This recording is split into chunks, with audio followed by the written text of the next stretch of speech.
ఆయనకి ఎంత కోపం తెప్పించామో కదా.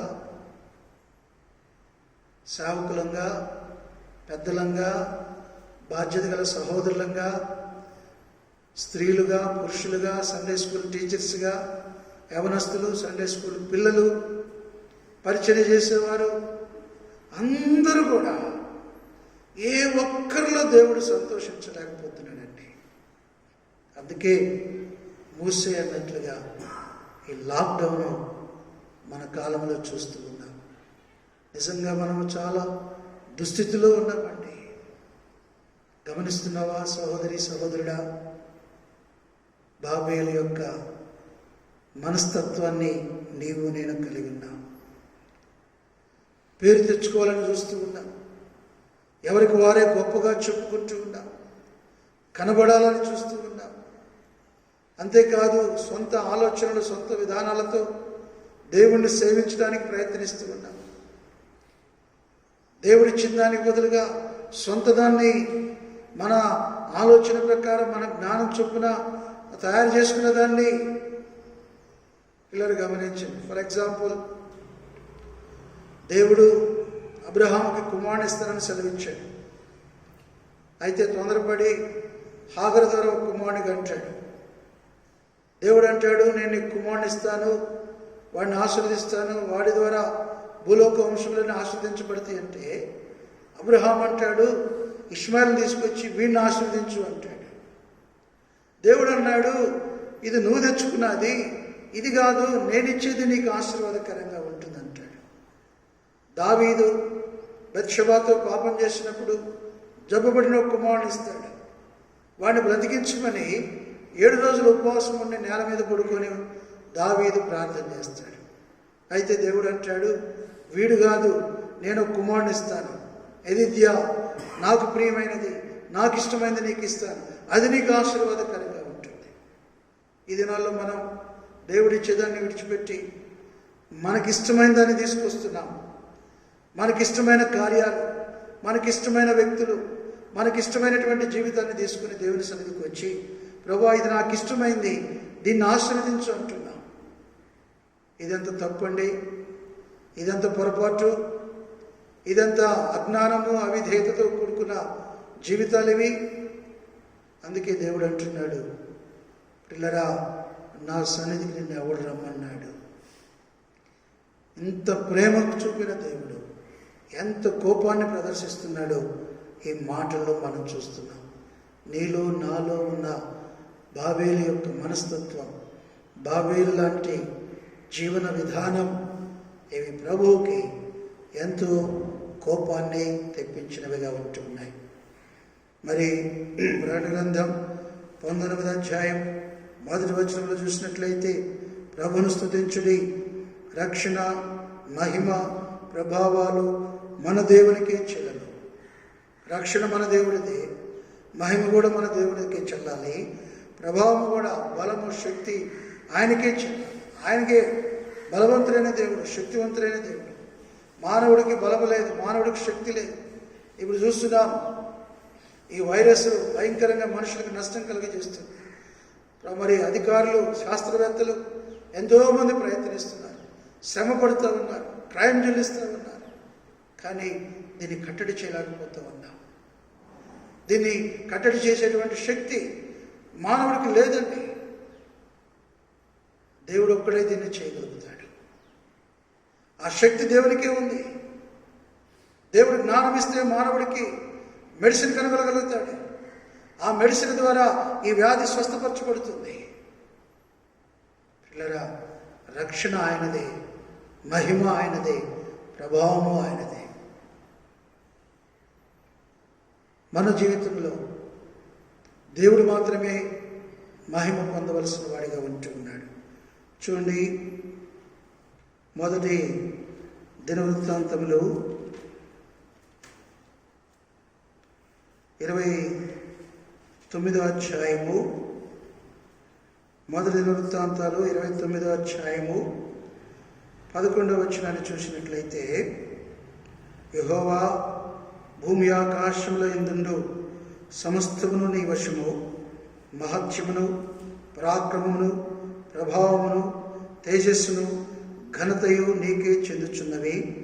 యెహోవా రాజ్యము నీది, నీవు అందరి మీదను నిన్ను అధిపతిగా హెచ్చించుకుని ఉన్నావు. ఐశ్వర్యమును గొప్పతనము నీ వలన కలుగును. నీవు సమస్తమును ఏలువాడవు. బలమును పరాక్రమమును నీ దానములు హెచ్చించువాడవును. అందరికీ బలమిచ్చువాడవును నీవే. దావీదు ఇశ్రాయేలు ప్రజలందరూ దేవుని మందిరం కొరకై మనస్ఫూర్తిగా సమర్పించుకున్న తరువాత దావీదు మహారాజు దేవుణ్ణి ఆరాధిస్తూ దేవునికే మహిమను ఆరోపిస్తూ ఉన్నాడు. పిల్లలు గమనించి, అంతకుముందు మనం చూసినట్లయితే 21వ అధ్యాయంలో, మొదటి దినవృత్తాంతాలు 21వ అధ్యాయంలో మొదటి వచనం, తర్వాత సాతాను ఇశ్రాయేలులకు విరోధముగా లేచి ఇశ్రాయేలును లెక్కించుటకు దావీదును ప్రేరేపింపగా. పిల్లలు గమనించండి, ఇక్కడ మనం చూస్తూ ఉన్నాం, దావీదు జనసంఖ్య చేయడానికి పూనుకున్నాడు. అంటే అర్థం ఏంటి?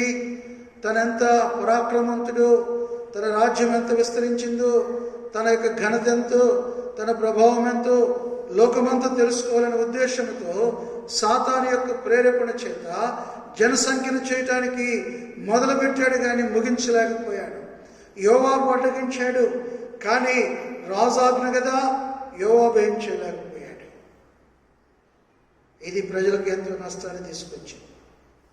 ప్రియమైన వాళ్ళని గమనించండి, నీ నా జీవితాల్లో ఈ రీతిగా మనకు పేరు తెచ్చుకోవాలా, మనము ఘనత తెచ్చుకోవాలా, మనం గొప్పగా ఉండాలి, అందరు నన్ను గురించి మాట్లాడుకోవాలి అనే ఉద్దేశంతో దేవునికి అయిష్టమైన కార్యాలు ఎన్నో జరిగిస్తూ ఉంటాం. దేవునికి ఇష్టం లేని పనులు మన జీవితంలో ఎన్నో జరుగుతూ ఉన్నాయి. సో దావీదు యొక్క ఈ యొక్క స్వయం నిర్ణయం, ఈ సొంత ఆలోచన తొలగించిన కొరకై అర్నోనా కళ్ళము కాడికి దేవుడు తీసుకొచ్చాడు. కళ్ళములో దావీదును తూర్పురు కొట్టాడు. దావీదులో ఉన్న పొట్టు, చెత్త, చెదారం, పనికిరానిది అన్ని కూడా తొలగించేశాడు. దావీదు పశ్చాత్తాపడుతూ వచ్చాడు, తన బలహీనతను ఒప్పుకుంటూ వచ్చాడు. పాపం చేసింది నేను, గొర్రెల వంటి వీరేం చేశారని పశ్చాత్తాపడినప్పుడు దేవుడు ఆ తెగులుని అక్కడ ఆపివేసిన వాడిగా ఉంటున్నాడు. పిల్లరా, దైవ ప్రత్యక్షతను చూశాడు దేవుడు. దావీదు అక్కడ మరి సరిచేయబడ్డాడు. దావీదు యొక్క పశ్చాత్తాపం అక్కడ కనపడుతూ ఉంది. దావీదు తన బలహీనతను అక్కడ విడిచిపెట్టిన వాడిగా ఉంటూ ఉన్నాడు. అదే దేవుని మందిరం. పిల్లలు గమనించండి, అదే దేవుని మందిరం. దేవుడు కోరుకున్న స్థలం ఇదే. ఆ యొక్క మోరియా పర్వతం మీద అర్నోను కళ్ళములోనే యెరూషలేము మందిరం కట్టబడుతూ వచ్చింది. దేవుడు కోరుకున్న స్థలం అదే. ఆ కొండ మీద ఒక బలి జరిగిస్తూ వచ్చింది.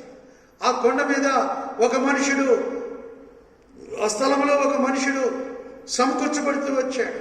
తన సొంత జ్ఞానాన్ని విడిచిపెట్టి పశ్చాత్తాపడుతూ వచ్చాడు. ప్రియమైన వారులారా, ఎప్పుడైతే సొంత ఆలోచన, పేరు తెచ్చుకోవాలి, గొప్ప చేసుకోవాలనేటువంటి ఆలోచన ఎప్పుడైతే తొలగిపోయిందో, అదే దేవుడు కోరుకున్నటువంటి హృదయం, అదే దేవుడు కోరుకునేటువంటి స్థలం. ఆ హృదయంలో నుంచి వచ్చిందండి. చూడండి, జాగ్రత్త గమనించినట్లయితే ఆ 22వ అధ్యాయం నుంచి మనం జాగ్రత్త గమనించినట్లయితే 22 నుంచి ఈ పుస్తకం చివరి వరకు దావీదు ఎంత గొప్ప మరి దర్శనాన్ని, ప్రత్యక్షతను పొందాడో, దేవుని మందిరపు నమూనాను పొందాడు. రెండవదిగా దేవుని మందిరములో ఆరాధన క్రమాన్ని, పరిచర్య క్రమాన్ని పొందుతూ వచ్చాడు. ఈ అధ్యాయాలన్నీ చదివిన సమయం లేదు కాబట్టి మీకు చెప్తున్నాను. మీకు సమయం అంటే ఇళ్ళకాడ చదువుకోండి. ద్వారపాలకులుగా ఎవరుండాలి,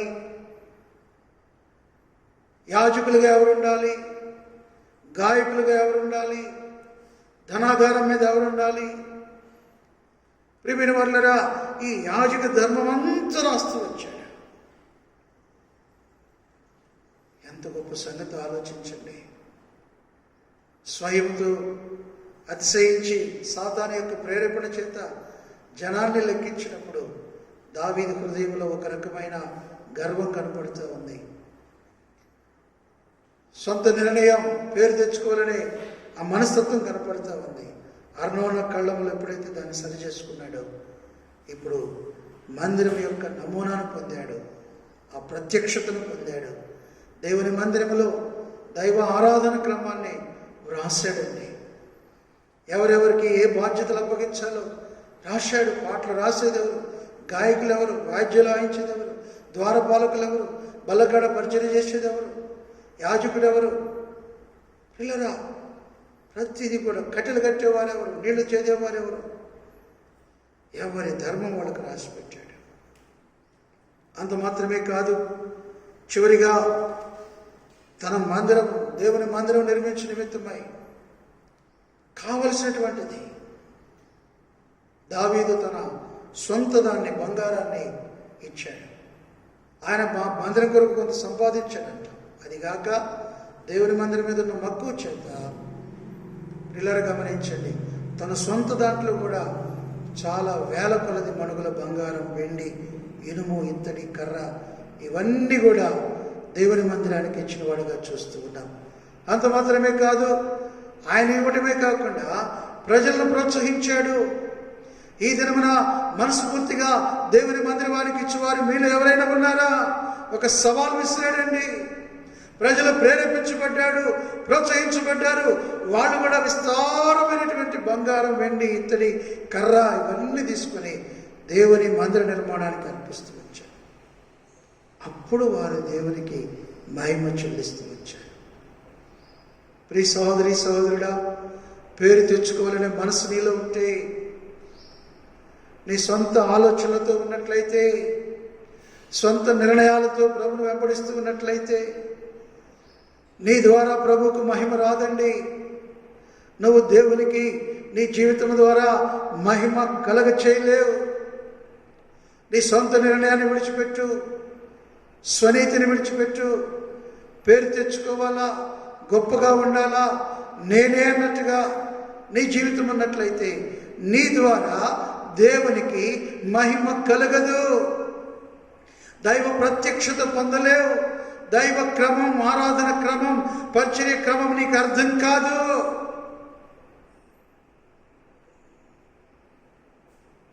అప్పుడు దేవుడికి నీ జీవితం ద్వారా మహిమ కలగదు. కాబట్టి ప్రియమైన వాళ్ళరా, స్వయాన్ని విడిచిపెడదాం, పేరు తెచ్చుకోవాలనే మనస్తత్వాన్ని విడిచిపెడదాం, స్వనీతిని పక్కన పెట్టేద్దాం. ఈ బాబేలు యొక్క లక్షణాలు, మనస్తత్వాన్ని ఎప్పుడైతే మనలో నుంచి కూల్చివేసుకుంటామో అప్పుడే ప్రభువుకి నా జీవితం ద్వారా మహిమ కలిగేదిగా ఉంటుంది. రెండవదిగా మనం గమనించినట్లయితే యెషయా గ్రంథము 6వ అధ్యాయము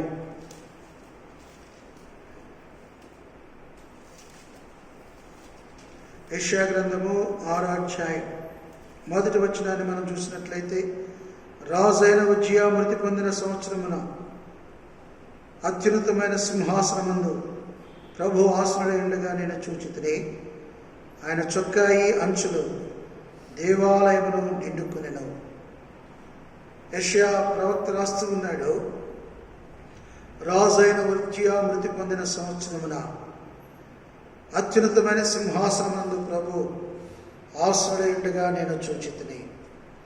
ఉజ్జియా మరణించినంత కాలం ఈ అత్యున్నతమైన సింహాసనమందు ఆసనుడైనటువంటి ప్రభువును యెషయా చూడలేకపోయాడు. పిల్లలు గమనించారు. మొదటి 5 అధ్యాయాలు గమనించినట్లయితే ఇశ్రాయేల్ ప్రజల్ని ఎంతో గద్దిస్తాడు యెషయా గారు. మీరు పాపం చేశారు, మీ చేతులు కడుక్కోండి అని ప్రవచనం ద్వారా ఇశ్రాయేల్ ప్రజల్ని ఎంతగానో గద్దించేవాడిగా ఉన్నాడు. ఎప్పుడైతే ప్రభు యొక్క ప్రత్యక్షతను చూశాడో అప్పుడు యెషయా గారు అంటున్నాడు, నేను పాపిని, అపవిత్రులను, అపవిత్రమైన పెదవులు గలవాడను, అపవిత్రమైన పెదవులు గల జనుల మధ్యలో నివసించువాడునని తన్ను తాను చూసుకోగలిగాడు. ప్రభు ప్రత్యక్షత పొందితేనే ఒక వ్యక్తి యొక్క బలహీనతలు, ఒక వ్యక్తి యొక్క లోపాలు, ఒక వ్యక్తి యొక్క పొరపాట్లు కనుగొనగలడు. ప్రత్యక్షత లేకపోతే ఆ సింహాసనాసీనుడైన దేవుణ్ణి చూడలేకపోతే మానవుడు తనేంటో తను తెలుసుకోలేడండి. ఇతరులలో ఉన్న లోపాలని, ఇతరులలో ఉన్న బలహీనతలను వెతికేవాడుగా ఉంటాడు, కానీ తనేంటో తనకు అర్థం కాదు. అతను దుర్మార్గుడు, ఈమె పాపం చేసింది, అతను అలాంటి వాడు, ఈమె ఇలాంటిది, ఇలా మనుషుల మీద నేరాలు మోపేవారంగా ఉంటాం, కానీ అసలు అందరికంటే పనికి మాలిన వాడను నేనే అని గుర్తించలేదు. దైవ ప్రత్యక్షత పొందాలి. ఎప్పుడు పొందుతావు? ఉజ్జియా మరణించవలసి ఉంది. పిల్లలు గమనించండి, ఉజ్జియా గురించి మనకు చక్కగా అర్థం కావాలంటే రెండవ దినవృత్తాంతములు 26వ అధ్యాయానికి వెళ్ళినట్లయితే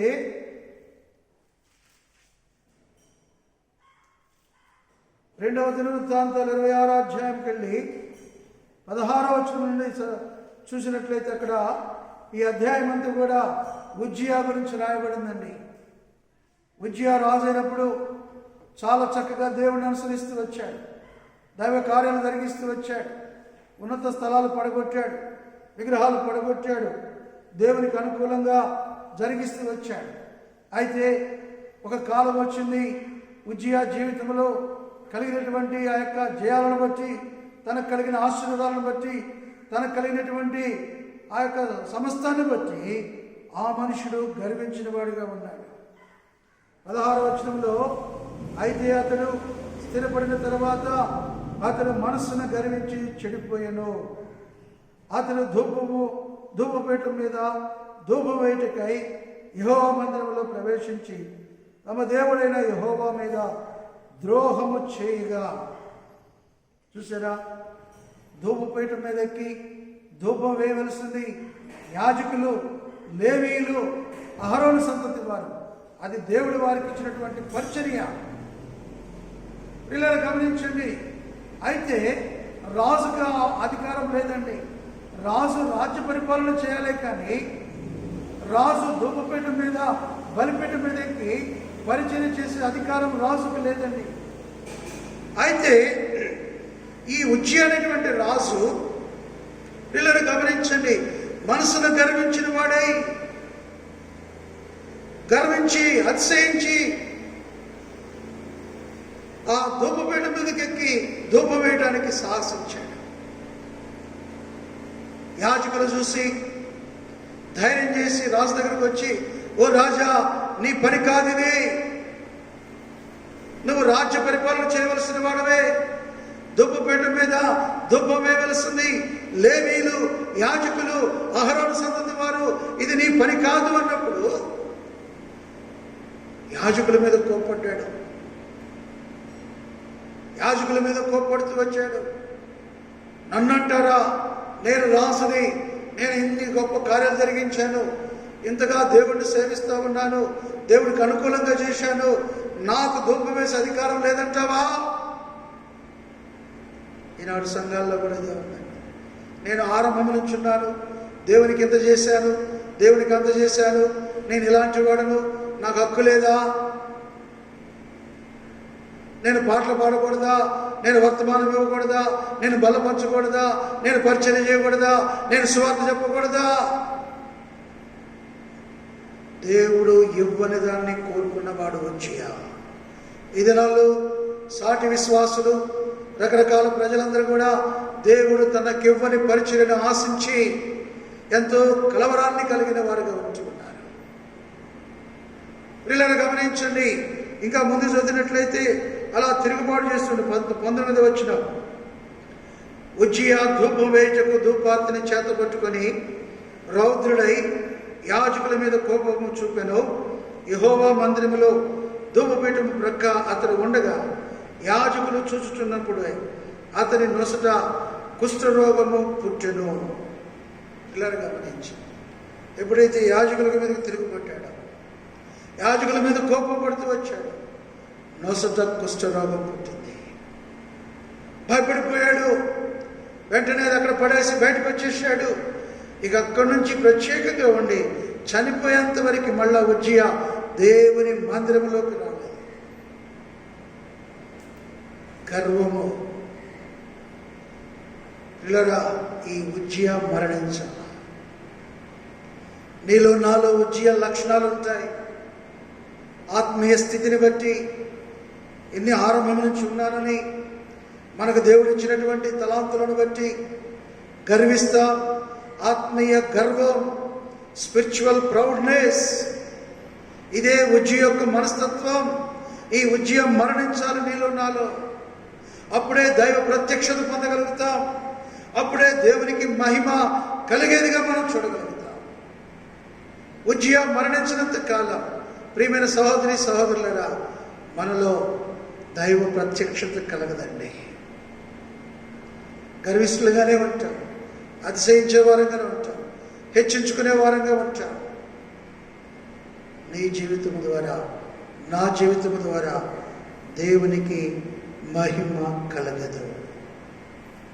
కాబట్టి ప్రియమైన సహోదరి సహోదరులారా, ఈ యొక్క ఉదయకాల సమయంలో మరి దేవునికి స్తుతి ఇష్టమైనదిగా ఉండాలంటే బాబేలు యొక్క మనస్తత్వం, బాబేలు యొక్క లక్షణాలు తొలగించబడాలి. దావీదు అర్నోను కళ్ళం దగ్గర శుభ్రపరచుకుంటాడు. నీవు కూడా కళ్ళంలోకి రా ప్రభా, నాలో కూడా పేరు తెచ్చుకోవాలని చెత్త పొట్టు నాలో ఉంది, దాన్ని తొలగించు ప్రభా అని పశ్చాత్తాపడు. అప్పుడు నీకు దైవ క్రమం అర్థమైంది, సంఘ క్రమం అర్థమైంది, పరిచర్య క్రమం అర్థమవుతుంది. దేవుని మందిరం కొరకై ధారాళంగా ఇవ్వగలిగే శక్తి, మనసు దేవుడు నీకు ఇస్తాడు. అది దేవునికి మహిమ. అర్నోను కళ్ళమ దగ్గరికి రా. రెండవదిగా, ప్రభు ప్రత్యక్షత పొందితేనే నువ్వేంటో నీకు అర్థమవుతావు. ప్రభువుకు మహిమ కలుగుతుంది. ప్రభు ప్రత్యక్షత నీకు కలగాలంటే నీలో ఉన్నటువంటి ఉజ్జియా మరణించాలి. ఉజ్జియా గర్విష్టి. ఉజ్జియా తనకు కాని పరిచర్యను ఆశించి ధూపం వేయుటకు ధూపపీఠం ఎక్కినటువంటి వాడు, యాజకుల మీద కోప్పడినటువంటి వాడు, యాజకుల మీదకి చేయి విసినటువంటి వాడు. అలాంటి రాజు యెరోబోము కూడా అదే పని చేశాడండి. యెరోబోము చెయ్యి ఎండిపోయింది. మళ్ళా బ్రతలాడితే దైవజనుడు ప్రార్థన చేసినప్పుడు తిరిగి మళ్ళా చెయ్యి పనిచేసినట్టుగా కనపడాడు. ప్రియ సహోదరి సహోదరుడా, ఈ దినాల్లో యాజకుల మీద సేవకుల మీద తిరుగుబాటు చేస్తున్నావా? జాగ్రత్త, జాగ్రత్త.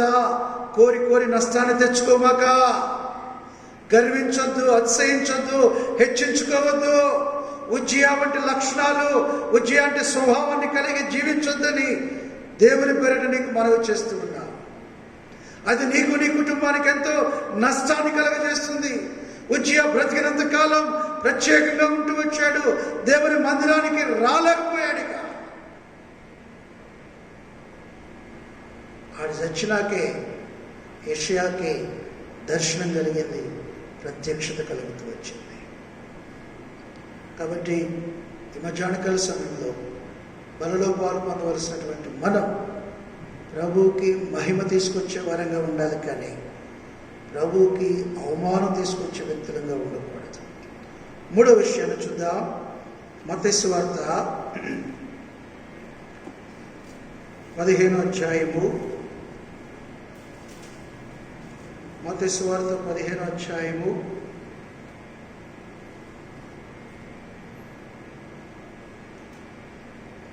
31వ వచనం. మోగవారు మాట్లాడుటేను, అంగహీనులు బాగుపడటేను, కుంటివారు నడుచుటేను, గుడ్డివారు చూచుటేను జనసమూహము చూచి ఆశ్చర్యపడి ఇజ్రాయేలు దేవుని మహిమపరచిరి. పిల్లలు గమనించండి, ప్రభువైన యేసుక్రీస్తు వారి యొక్క పరిచర్యలో మోగవారు మాట్లాడుతూ ఉన్నారు, అంగహీనులు బాగుపడుతూ ఉన్నారు, కుంటివారు నడుస్తూ ఉన్నారు, గుడ్డివారు చూస్తూ ఉన్నారు, ఇవన్నీ కూడా ప్రజలందరూ చూస్తూ వచ్చారు. ప్రజలు చూసి దేవునికి మహిమ కలుగజేశారు, దేవుణ్ణి మహిమపరిచారు.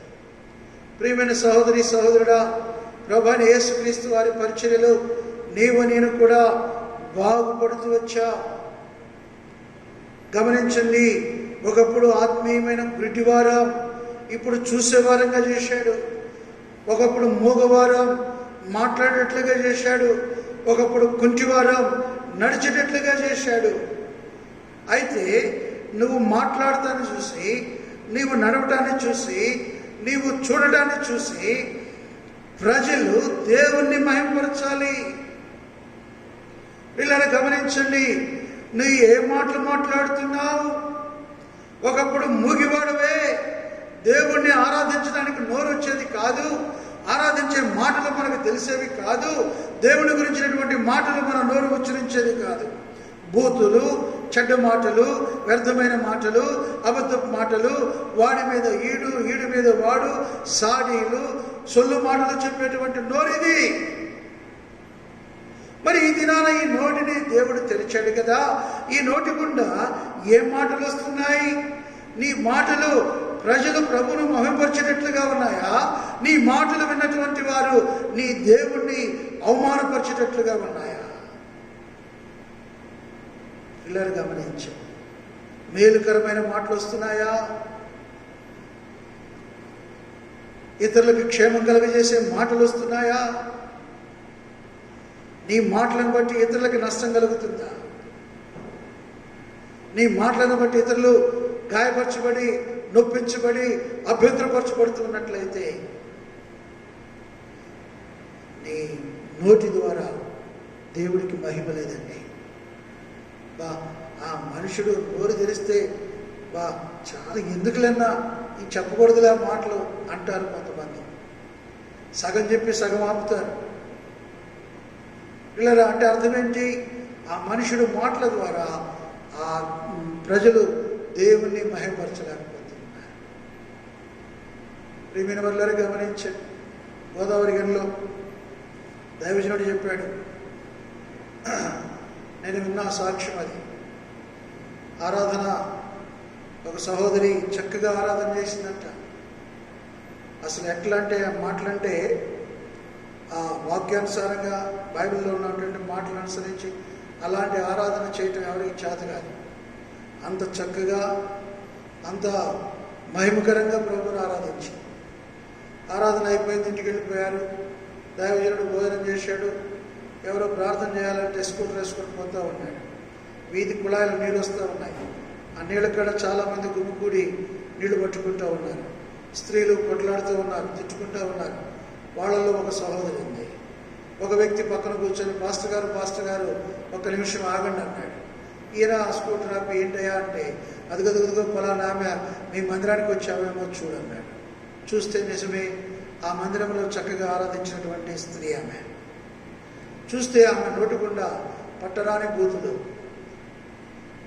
భయంకరమైనటువంటి బూతులు, లోకస్తుల కంటే అన్యుల కంటే భయంకరమైనటువంటి చెడ్డ మాటలు మాట్లాడుతుంది.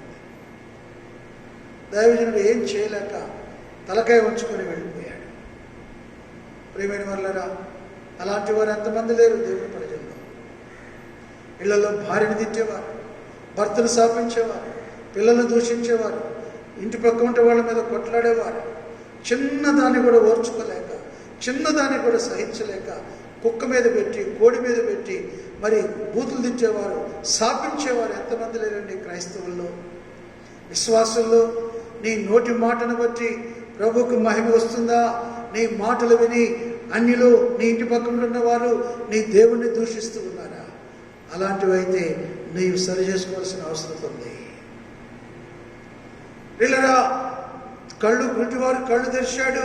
ఈ కళ్ళతో ఏం చూస్తున్నావు? నీ దేహమునకు దీపము నీ కన్నే అన్నాడు. నీ కన్ను మంచిదైతే నీ దేహమంతా ఆరోగ్యకరంగా ఉంటుందంట. నీ కన్ను చెడ్డదైతే నీ దేహమంతా పాడైపోతుంది.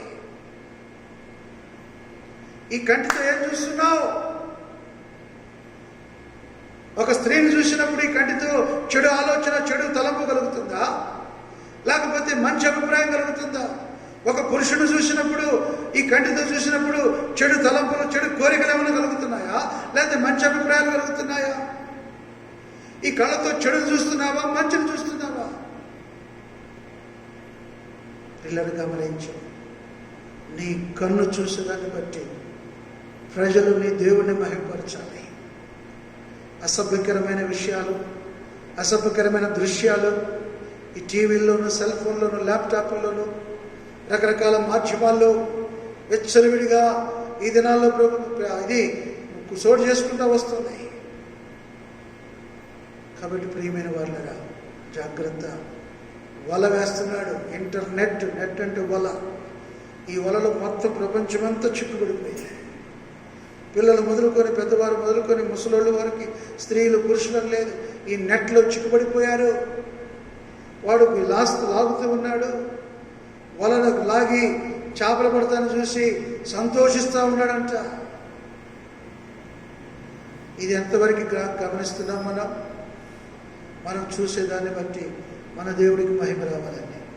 మనం మాట్లాడేదాన్ని బట్టి మన దేవునికి మహిమ రావాలండి. మనం నడిచేదాన్ని బట్టి మన దేవునికి మహిమ రావాలి. పిల్లలు గమనించండి, ఈ లెంట్ డేస్ అని చాలామంది ఆచరిస్తూ ఉంటారు. ఇప్పుడు ఈ క్రైస్తత్వంలోకి అన్ని ఆచారాలు విరివిగా ప్రవేశిస్తూ వచ్చినాయి.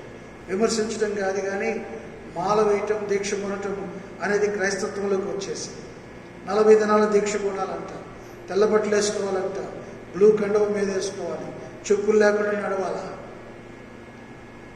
అన్యులు ఏ రీతిగా దీక్ష చేస్తారో వీళ్ళు కూడా దీక్ష చేయాలి. మరి అది బైబిల్లో చదివేలా, ఎవరో మరి దాన్ని ఇంట్రడ్యూస్ చేశారో తెలియదు కానీ వాక్యంలో లేదండి. అయితే ఈ ఒక అతను నాతో చెప్పినటువంటి మాట, ఈ తెల్ల బట్టలు వేసుకున్నాడు, కండవ భుజాన వేసుకున్నాడు, బ్లూ కండవ, చెప్పులు లేకుండా ఉంటూ ఉన్నాడు, పగలంతా పని చేసుకుంటూ ఉన్నాడు. చూసే వాళ్ళందరికీ ఇతరు ఒక దీక్షలో ఉన్నాడు, ఇతరు ఒక మాల ధరించినాడు అన్నట్లుగా ఉన్నాడు. సాయంత్రం అయ్యేసరికి ఈ బ్లూ కండవ తీసి జేబులో పెట్టుకొని బ్రాందీ షాప్లోకి వెళ్తున్నాడంట. స్వయంగా ఒక వ్యక్తి చెప్పాడు నాకు విషయం, నేను చూశానని నా కళ్ళారా. ఈ కండవ జేబులో పెట్టుకున్నాడు. కండవ ఉంటే గుర్తు కదా, దాన్ని జేబులో పెట్టుకొని బ్రాందీ షాప్కి వెళ్తున్నాడంట. నీ నా కాళ్ళు నడవడిక ఎలా ఉంది, నీ నడిచే నడవడిక ఎలా ఉంది, వాటి ద్వారా దేవుడికి మహిమ కలుగుతూ వచ్చింది. ప్రియమైన సహోదరి సహోదరుడా, ఈ మధ్యాహ్నకాల సమయంలో ప్రభుకి నీ జీవితం ద్వారా మహిమ ఉందా, లేదా ప్రభు నీ జీవితం ద్వారా అవమానపరచబడుతున్నాడా? ప్రభు నిన్ను ఎంతగా ప్రేమించాడు. ఒకప్పుడు శాపగ్రస్తుడివి, ఒకప్పుడు తిరుగుబాటు చేసిన వ్యక్తివి, ఒకప్పుడు దైవోగ్రతకి పాత్రుడైన వ్యక్తివి, ఒకప్పుడు పాపంలోనే ఉండి పాప మరణానికి, పాపపు శిక్షకి వెళుతున్నటువంటి వ్యక్తివి. అలాంటి నిన్ను ఆ అడవి ఒలీవ కొమ్మ లాంటి నిన్ను తీసుకొచ్చి ఈ మంచి ఒలీవ చెట్టు కంటు కట్టాడే. శాంతినిచ్చాడు, దేవుని సౌందర్యాన్ని ఇచ్చాడు, దేవుని స్వస్థత ఇచ్చాడు, దేవుని ఆహారం ఇచ్చాడు. ఇంతగా ప్రేమించిన నీ దేవునికి నీ జీవితం మహిమకరంగా ఉందా, అవమానకరంగా ఉందా? ఒకసారి పరీక్షించుకో, ఒకసారి యోచించుకో. యోగ్యంగా ఉన్నావా, అయోగ్యంగా ఉన్నావా?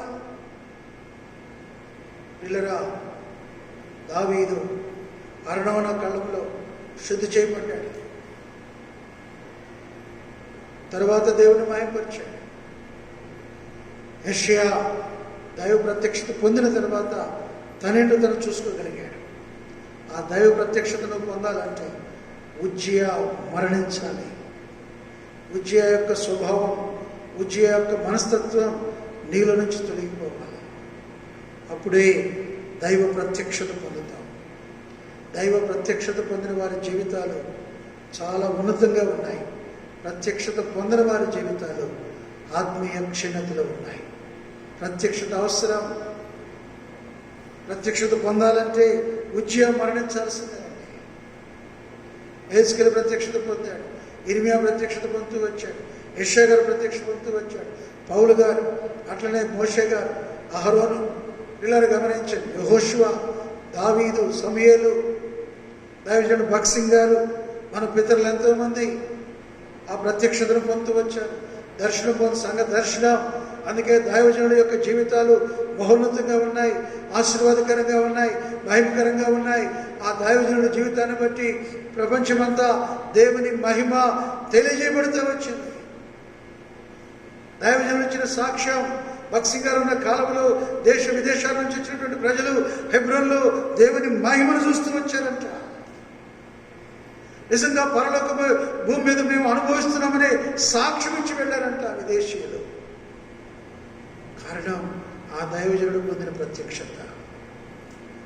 నీ జీవితం దేవునికి అంత మహిమకరంగా ఉండాలంటే ఈ సహోదరి సహోదరుడా ఆ దైవ ప్రత్యక్షతలో నిలిచి, ఒకవేళ నీకు ఆ ప్రత్యక్షత పొందుకోవటం సాధ్యం కాకపోతే దేవుడు నిన్నుంచిన ప్రత్యక్షతలో నిలిచి ఉండు. ఇలా గమనించు, ఆ ప్రత్యక్షతలో ఆ దైవ క్రమంలో నిలిచినప్పుడు నీ జీవితం ద్వారా దేవుడికి మహిమ కలుగుతుంది.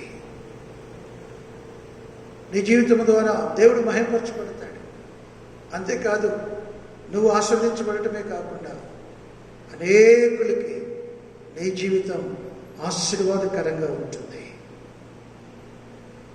నీ యందు అన్ని జనులందరూ ఆస్వాదించబడతారని అబ్రహాముకి, ఇస్సాకుకి, యాకోబుకి ఇచ్చిన వాగ్దానం పౌలు గారికి దేవుడు చెబుతూ వచ్చాడు, భగత్ సింగ్ గారికి చెప్తూ వచ్చాడు.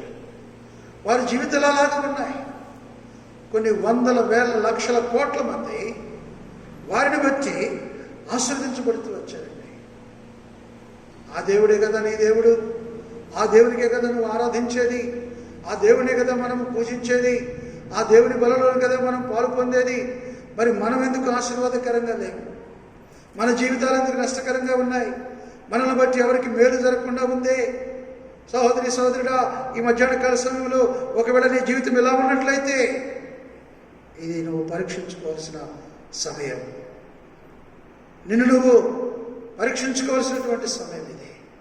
దేవుడు నీకు సమయం ఇస్తూ ఉండగా, దేవుడు నీకు అవకాశం ఇస్తూ ఉండగా దయచేసి తగ్గించుకొని దైవ సన్నిధిలో నిన్ను నువ్వు పరీక్షించుకో.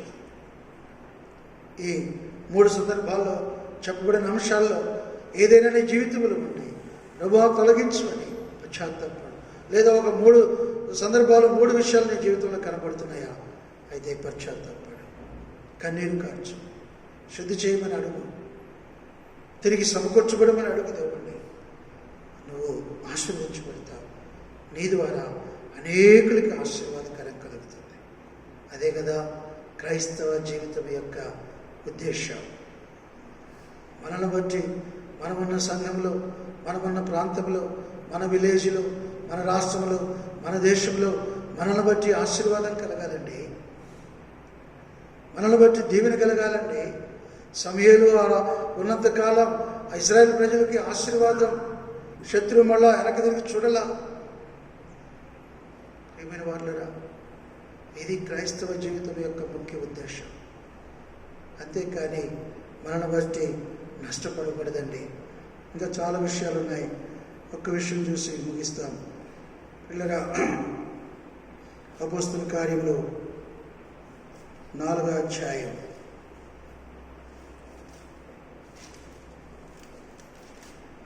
అపోస్తల కార్యంలో 4వ అధ్యాయము 21వ వచనం. ప్రజలందరూ జరిగిన దానిని గురించి దేవుని మహిమపరచుండని గనుక సభవారు ప్రజలకు భయపడి వీరిని శిక్షించు విధమేమీ కనుగొనలేక వీరిని గట్టిగా బెదిరించి విడుదల చేస్తుంది. పిల్లలు గమనించండి, 4వ అధ్యాయంలో 3వ అధ్యాయంలో జరిగిన స్వస్థతను బట్టి ఆ దేవాలయము బయట ఉన్నటువంటి ఆ వ్యక్తిని పేతురు లేవనెత్తి, నాకు కలిగిందని నీకు ఇస్తున్నాను, నజరేయుడైన యేసు నామములో లేచి నడుమన్నప్పుడు వాడు గంతులు వేస్తూ లేచి నడుస్తూ వచ్చాడు. ప్రజలందరూ గుమిగూడారు. పేతురు గారు వారికి సువార్త చెప్పాడు. ఇది చూసి అక్కడ ఉన్నటువంటి యాజకులకేమి వారందరూ కూడా కలవరపడ్డారు. వీరిని బంధించి మరి లోపల తీసుకొచ్చారు పెద్దలు, శాస్త్రులు. అయితే వీరు భయపడలా. పిల్లలు గమనించారు. అక్కడ 13వ వచనం చూసినట్టు 4వ అధ్యాయం 13, వారు పేతురు యోహానుల ధైర్యం చూచినప్పుడు వారు విద్యలేని పామరులని గ్రహించి ఆశ్చర్యపడి వారు యేసుతో కూడా ఉండిన వారిని గుర్తిరిగిరి. ప్రియమైన వాళ్ళని గమనించారు. అక్కడ జరిగిన విషయాలను చూసి ప్రజలందరూ కూడా దేవుణ్ణి మహింపరచారంట. అలాంటి కార్యాలు ఎలా జరిగినాయి అంటే ఇక్కడ 13వ వచనంలో మనం చదివాము. వారు విద్యలేని పామరులు, వారికి బహుధైర్యం వచ్చేసింది. ఎలా వచ్చింది ఆ ధైర్యం అంటే ఇక్కడ రాస్తూ ఉన్నారు, వారు యేసుతో కూడా ఉండిన వారని గుర్తెరిగిరి. ఇది గుర్తుంచుకోవాలి మనం. పిల్లరా, నీ నా జీవితాల ద్వారా దేవుడు మహిమపరచబడాలి. నీ నా జీవితాల్లో జరిగేటువంటి ఆశ్చర్యాద్భుత కార్యాలను చూసి ప్రజలు దేవునికి మహిమపరచాలంటే మనము దేవునితో కూడా ఉండవలసిన వారు. ఆయన కుమారుడైన యేసుక్రీస్తు ప్రభు యొక్క సహవాసానికి నిన్ను నన్ను పిలిచాడు. మన సహవాసము ఆయనతో, ఆయన కుమారుడైన యేసుక్రీస్తు వారితో ఉండాలి. సెల్ ఫోన్తో నీ సహవాసం కాదు, టీవీతో నీ సహవాసం కాదు, అన్యులతో నీ సహవాసం కాదు, లోకస్తులతో నీ సహవాసం కాదు. లోక సంబంధమైన కార్యాలు, లోక సంబంధమైన ఆచారాలు, లోక సంబంధమైన మనుషులు, వాడు తల్లి కానీ, తండ్రి కానీ, బంధువులు కానీ ఎవరైనా సరే వారితో ఉండి వారితో కలిసి నడుస్తూ ఉన్నప్పుడు నీ క్రియల ద్వారా ప్రభువుకు మహిమ రాదండి. నువ్వు దేవునితో ఉండు, దేవునితో నడు, ప్రభువైన యేసుక్రీస్తు వారితో సహవాసం కలిగి ఉండు. వాక్యము, ఆరాధన, పాటలు, ప్రార్థన, దేవుని ప్రజలు, దేవుని మందిరం, సహవాసం కలిగి ఉండు.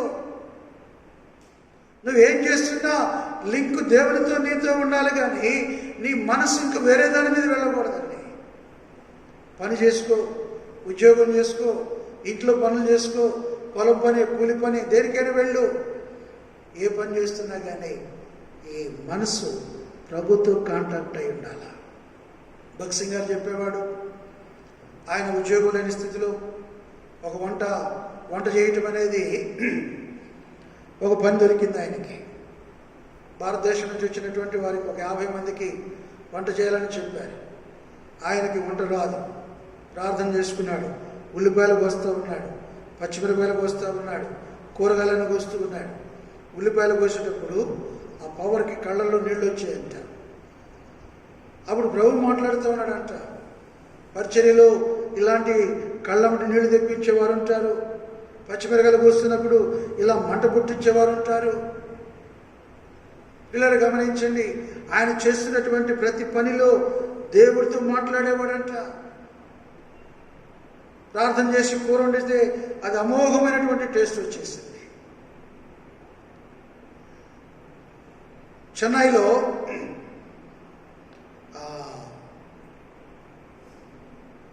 పల్లవరపు కొండ మీద రాత్రి అంతా ప్రార్థనలు గడుపుతున్నాడు. పెట్రోల్ బాక్స్ లైట్లు పెట్టుకుని ప్రార్థన చేస్తూ ఉంటే ఆ వెలుగుకి ఆ పాత మసీదు స్థలం కాడ ఈ జెర్రులు, తేళ్లు, మండ్రగబ్బలాలు వస్తూ ఉన్నాయి. ఒకడు ప్రార్థన చేస్తుంటే ఒకడు చంపుతూ ఉన్నారు. అట్లా రాత్రి అంతా అదే పని అంట. తెల్లారేసరికి దేవుడు భగత్ సింగ్ గారితో మాట్లాడాడంట, భగత్ సింగ్, నీ పరిచర్య విధానం ఈ సిటీలో ఇలాంటి పరిస్థితులు నీకు ఎదురవుతాయి. జర్రు లాంటి మనుషులు, తేలు లాంటి మనుషులు, మండ్రగబ్బ లాంటి మనుషులు నీకు ఎదురవుతారు. ఇవి నీకు ఏ హాని చేయలేదు కాబట్టి వాళ్ళు కూడా నీకు ఏ హాని చేయలేదు. పిల్లలు గమనించండి, ప్రతి పనిలో భగత్ సింగ్ గారు దేవునితోనే కాంటాక్ట్ కలిగి ఉండేవాడు. ఉద్యోగం చేసేటప్పుడు, ప్రార్థన చేసేటప్పుడు, పని ఇంకేదైనా పని చేసేటప్పుడు ప్రతి పనిలో దేవుని వెతుక్కునేవాడు. ఇది నాన్న పరిశుద్ధులమైన మనం, దేవుని ప్రజలమైన మనం ప్రియమైన వాళ్ళరా, వంట చేసే కాడ, కలుపు తీసే కాడ, పొలం పని చేసే కాడ, ఉద్యోగం చేసే కాడ, చదువుకునే కాడ నీ కాంటాక్ట్ ప్రభువుకి నీకు తెగిపోకుండా ఉండాలి. అప్పుడే నీ కార్యాలను బట్టి దేవునికి మహిమ ఉంటుంది. ప్రభువుకి నీకు ఉన్న సంబంధం తెగిపోతే, పిల్లలు గమనించండి, నువ్వు దేవునితో కూడా ఉండే అనుభవం లేకపోతే నీ ద్వారా ప్రభువుకు మహిమ కలుగుతుంది. అందుకే ప్రభువైన యేసుక్రీస్తు వారు తండ్రితో ఒక క్షణము కూడా ఎడబాయటం ఓర్చుకోలేకపోయాడు. అందుకే శిలువలో కేక